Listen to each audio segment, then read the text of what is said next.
Vancouver's got everything going for it. We live in paradise, and everybody wants to come to paradise. The question then is, how are you going to manage paradise? That's the challenge. In the history of Vancouver and British Columbia for the last 150 years have been mostly Anglo-centric because it's a colony of the British, and in some way have always looked more to the east meaning Europe, than to the west in terms of Asia.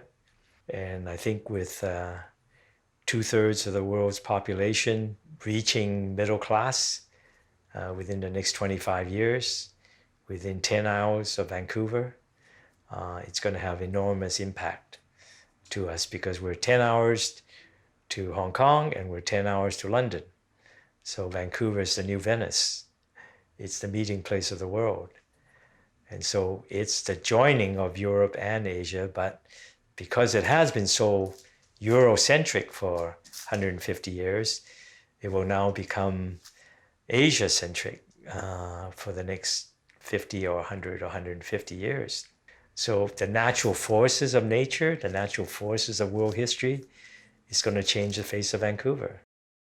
Contemporary Vancouver, in terms of what we call Vancouverism, which is this kind of high-density housing that has been developed largely because of post-Expo 86, is a very recent phenomenon. It's been a great city-building exercise, but now for the next 25 years, we have to rethink that whole formula because it has to be reinvented all over again. Everybody said housing is so expensive. It's so expensive only because we have these suburban houses still in the heart of the city. And you don't find that in major metropolises.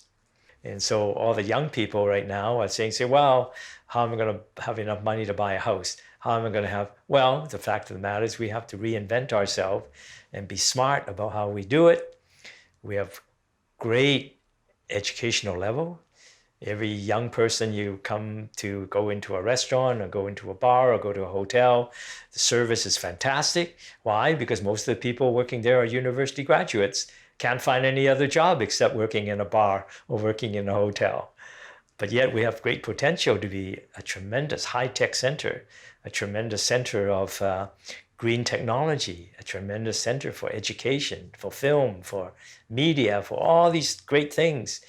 But somehow we just kind of haven't been able to harness the talent that we have here because we lack people and we lack capital. And so all we do, we got half the people that say, well, we're fine here. We don't want any more people to come. And then when we don't want any more people come, then how are we going to get capital and how are we going to get people to make the marketplace big enough so that we can generate an economy of scale in what we do? We have to begin to think that we're global citizens, that we have to now spread out all over the world. Vancouver is still an adolescent, not realizing it's becoming an adult and not knowing what it wants to be when it grows up. Fact of the matter, it's going to grow up very fast, and if we don't get a hold of it, other people will determine how we're going to grow up.